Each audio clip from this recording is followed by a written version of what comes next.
Salam alaikum, Azul Flawan, j'espère que vous allez bien.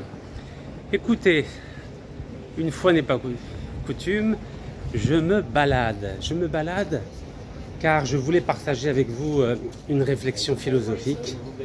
Vous voyez, quand on regarde la télévision, quand on lit les informations du monde, on a l'impression que le monde est divisé en deux. Le monde des ténèbres et le monde des lumières. Le monde des ténèbres, c'est la guerre. Et à chaque fois, les acteurs principaux sont très souvent les musulmans, alors qu'ils soient arabes, qu'ils soient berbères, qu'ils soient kurdes, qu'ils soient perses, qu'ils soient pakistanais. C'est très souvent des... Ahla, وش راكم لاباس؟ راني نسجل فيديو معليش واش راكم؟ واش راكم بخير لاباس هيا؟ جونتي ميرسي واش راكم بخير لاباس صحتكم؟ والله صافا ميو الحمد لله وانتم راكم بخير؟ راكم جايبينا راكم بروفيتو الرحمه هنايا صافي بليزير كمان باش نديروا في الطبع ماشي هو افيك بليزير افيك بليزير هيا بسم الله هذيك الخدمه راهم عايشين هنايا يا شيخ دوني رانا بعاد حنا له أم عندنا في القبيل كل شويه معيشه على بالي ايوا ما كان ولا شيء لازم نروح المطار دوكا حنا أم كاين شويه بيره كاين شويه كاين الرحمه يا كاين القهوه كاين اللاتاي فوالا طيب صحيح الونزي بسم الله صحيح الله يحفظكم تنمير à bientôt inchallah très bientôt inchallah والله ça aurait été avec plaisir je prends l'avion maintenant barakallahu fikum fais la main c'est gentil merci. Donc je disais donc Smhouli, on a l'impression que le monde est divisé en deux, le monde des ténèbres réservé aux musulmans et aux africains et le monde des lumières réservé globalement au monde judéo-chrétien, aux blancs de façon générale. Ah vous savez, là je suis en Espagne. Ici, ça fait apparemment une semaine, ils font la fête. Ils font la fête. C'est les fogueras. Les gens sont heureux, les gens sont vivants. C'est très très bien organisé apparemment. Donc pendant que les Occidentaux font la fête, les Orientaux vivent sous le poids des bombes. C'est quand même incroyable. Mais qu'est-ce qui se passe dans ce monde réservé, catégorié en deux parties? Ceux qui méritent les bombes sur leur tête et ceux qui méritent la joie, le bonheur. En clair, la souffrance d'un côté, le désespoir, le nihilisme, et de l'autre, la joie de vivre, les plaisirs, la liberté. Mais c'est quand même incroyable. Comment se fait-il qu'en 2025, dans un monde où chacun de nous peut profiter de cette vie, il y a assez de richesses dans le monde, il y a assez d'intellectuels, d'hommes politiques, d'imams, de rabbins, de prêtres, de moines bouddhistes pour essayer que ce monde puisse vivre en paix, dans la pluralité, dans le respect de la diversité. Eh bien non. Ah non. Ah non, il y a des gens, je ne sais pas qui sont ces gens, qui ne veulent pas que le monde vive en paix. Regardez, là, ça vit en paix. La police fait son travail, les citoyens ont leurs droits et leurs devoirs, et il n'y a pas de problème, on peut vivre en paix. Mais non, les musulmans et les Africains n'ont pas le droit de vivre en paix dans ce monde, n'ont pas le droit de se protéger, n'ont pas le droit de vivre dans un monde de liberté, n'ont pas le droit de vivre dans un monde de droit, et n'ont pas le droit de se protéger. Incroyable! Ils n'ont pas le droit de se protéger. Alors bien sûr, les musulmans ne sont pas exempts de tout reproche. Vous avez vu, dans la majorité des pays musulmans, c'est des régimes autoritaires, c'est la corruption structurelle, c'est l'absence d'état de droit, c'est l'absence de développement, c'est l'absence de propreté. Regardez comment l'Espagne est propre. Tous les jours ils font la fête et tous les jours c'est propre. Vous savez, c'est incroyable. Il faut voir de ses propres yeux pour voir comment c'est beau, comment c'est organisé.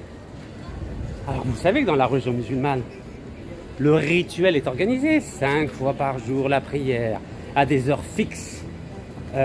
Les musulmans sont hyper ponctuels. Les mosquées sont hyper propres. Mais dès que vous sortez du monde rituel, du monde théologique, du monde religieux, eh ben c'est la désorganisation mais à tous les niveaux, des organisations politiques, des organisations morales, des organisations éthiques, des organisations économiques, des organisations sociales, des organisations environnementales, des organisations militaires. C'est le chaos, un chaos fragile, amplifié par les ennemis du monde musulman et du monde africain.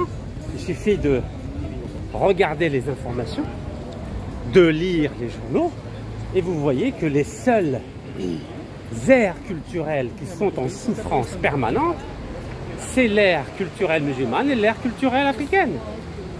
Les guerres civiles, les bombes sur la tête. Mais jusqu'à quand allons-nous vivre ce drame permanent alors que l'Occident vit dans la joie et la bonne humeur? Regardez, vous pouvez filmer ce que vous voulez en Occident, il n'y a personne qui vient vous parler. Mais chez nous, je ne sais pas. Je ne sais pas, les gens vivent ici, mais chez nous, non. Apparemment, la vie est un droit limité, circonscrit, réservé à certains et interdit à d'autres. Regardez comment les gens vivent, regardez. Mais regardez comment ça vit, comment l'Occident vit, comment l'Occident a réussi à dépasser tous ces travers, toutes ces frustrations, tous ces blocages religieux, politiques aujourd'hui. C'est une liberté apparemment qui est acceptée par les uns, par les autres. C'est absolument phénoménal. Mais le monde musulman, le monde africain, eh bien non. Il vit sous des contraintes multiples qui génèrent des frustrations énormes et des débordements d'énergie orientés dans le sens négatif du terme. Et c'est ce qui fait qu'aujourd'hui, les musulmans et les Africains ne veulent pas rester dans leur pays, quand bien même ce sont les plus beaux pays du monde. Non, ils préfèrent aller vers cet Occident où je suis né au passage, où j'ai vécu 40 ans, car ils respirent la liberté aujourd'hui, ils respirent le progrès, ils respirent le développement, ils respirent aussi les inégalités, car cet Occident-là, comment a-t-il pu se développer et aujourd'hui être si avancé par rapport au monde musulman et africain? Car cet Occident-là a colonisé, a réduit en esclavage le monde africain et le monde musulman en pillant ses ressources, ses richesses. Et ça continue jusqu'à ce jour. L'Afrique et le monde musulman sont pillés par les multinationales. Combien de fois n'ai-je pas parlé des multinationales comme Total, comme Eni, comme British Petroleum, etc., etc. Ces multinationales-là profitent de l'absence de la culture du savoir en Afrique et dans le monde musulman, de la compétence. Ces compétences sont happées dans l'ensemble du monde occidental, les compétences africaines, les compétences asiatiques. Donc, qu'est-ce qui reste aujourd'hui en Afrique et dans le monde musulman? Il reste ceux qui s'occupent de leur famille, qui ne peuvent pas quitter leur pays. Il reste les médiocres et il reste les nationalistes qui ont toujours l'espoir que les choses vont aller un peu mieux. Mais il suffit de faire le bilan des grands pays en Asie ou en Afrique qui ont essayé de se développer et vous verrez qu'ils ont été freinés. Regardez l'Irak, comment elle a été développée, comment on l'a réduit à l'âge de pierre. Regardez la Syrie, qui était un des miroirs de la civilisation musulmane au temps des Omeyyades entre le 7e et le 8e siècle. L'Irak, c'était entre le 8e et le 13e siècle.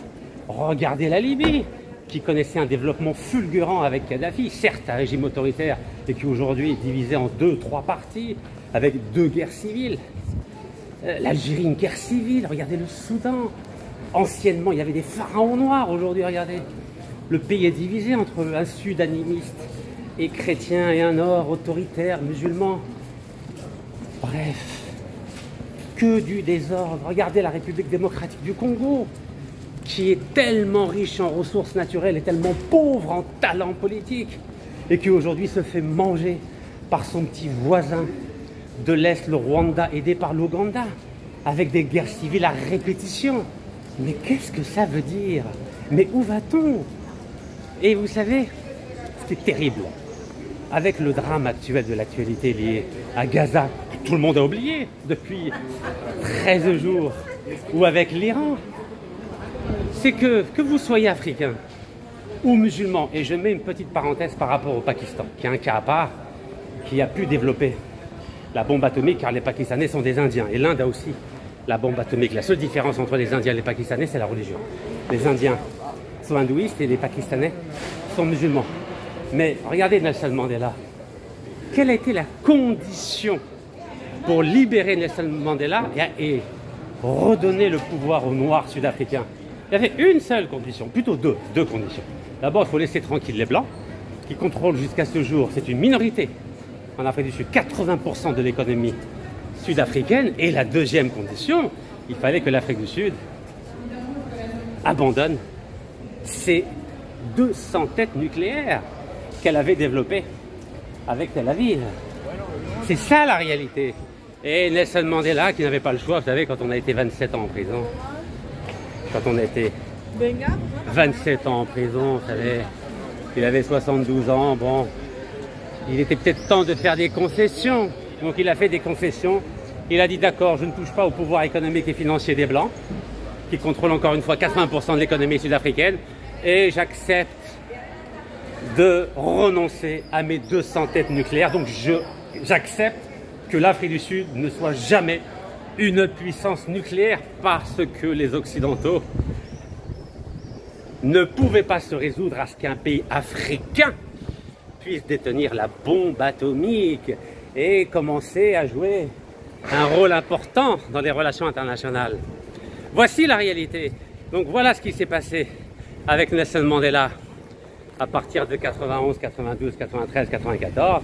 Et voilà ce qui est en train de se passer avec l'Iran. Pourquoi il y a cette guerre? Car les Occidentaux jamais ne se résoudront à ce que des Perses, des Kurdes, des Berbères, des Arabes, bref des musulmans, en dehors du Pakistan, puissent détenir la bombe atomique. Voici la réalité. Et tant qu'on ne mettra pas ça dans notre cerveau, que dans ce monde 2025, il y a deux races, il y a la race blanche et les autres, on ne comprendra rien. On ne comprendra pas pourquoi l'Afrique du Sud, pays africain, n'a pas la bombe atomique. On lui a interdit d'avoir la bombe atomique, sinon pas de pouvoir politique. Et on ne comprend pourquoi, on ne comprendra pas pourquoi on refuse à l'Iran ou à l'Irak, qui sont deux pays qui étaient très avancés sur le plan de la recherche de l'énergie atomique. On les a détruits. L'Occident ne veut pas coloniser l'Irak ou l'Iran. L'Occident ne veut pas prendre le pétrole ou le gaz. Ça y est, il signe des accords avec les multinationales. Non, l'Occident veut neutraliser. Retenez bien la différence. Neutraliser, affaiblir toute puissance qui pourrait demain les concurrencer au niveau de la force nucléaire. Regardez, pourquoi personne ne touche à la Corée du Nord? La Corée du Nord, c'est pas des musulmans. La Corée du Nord a la bombe atomique grâce aux Russes et grâce aux Chinois. C'est des communistes, ils ont une idéologie commune avec les Chinois et les Russes. Et vous avez vu, ces deux grandes puissances ont aidé la Corée du Nord à avoir la bombe atomique. Et personne n'embête la Corée du Nord. Aucune bombe, aucun missile, personne. Mais ceux qui peuvent constituer une menace, c'est évidemment les pays musulmans et les pays africains. Car ils sont extrêmement riches en ressources naturelles dont l'Occident a terriblement besoin. Voici la réalité. Et tant qu'il n'y a pas une réflexion de fond par rapport à ces thématiques-là, عليكم السلام واش راكم لاباس؟ راكم بخير لاباس؟ معايا؟ الحمد لله. المعيشة مليحة هنايا. الحمد لله. فور هنايا. شابة شابة اسبانيا. الله يحفظكم بارك الله فيكم. غد معكم. يعطيكم الصحة. عليكم السلام. Donc vous voyez الناس عايشين الجزائريين يبغوا يعيشوا يشوفوا واش نقول لكم. Donc voilà, c'est cette réflexion philosophique que je voulais partager avec vous pour espérer, Inch'Allah, qu'il y ait un électrochoc dans la conscience africaine et dans la conscience musulmane, car seuls nous n'arriverons strictement à rien. Et je le répète, nous n'arriverons strictement à rien. Donc tous ceux qui pensent qu'avec leur petit drapeau, leur petit passeport comme le mien là, passeport algérien, ou passeport sud-africain, ou passeport béninois, ou passeport syrien, ou irakien, ou iranien, ou je ne sais, on va réussir à s'en sortir, ce sont de terribles illusions. Seule l'unité, l'unité des consciences, l'unité des savoirs, l'unité des compétences, l'unité des expériences, et l'unité de l'homme en tant que socle sur lequel nous pouvons bâtir des valeurs et développer des projets ensemble. Sans cela, nous n'arriverons strictement à rien. Donc voici le message que je voulais vous faire passer à partir de cet Occident puissant, de cet Occident organisé, de cet Occident libre, qui n'acceptera jamais d'être concurrencé ni par des Africains, ni par des musulmans, quel que soit leur talent par ailleurs, quelle que soit leur vertu par ailleurs, car aujourd'hui, comme le disait le philosophe anglais Thomas Hobbes, l'homme est un loup pour l'homme. Barakallahu fikum, tahiyya al-Jazair, tahiyya al-Palestine, wallah yarham al-shuhada.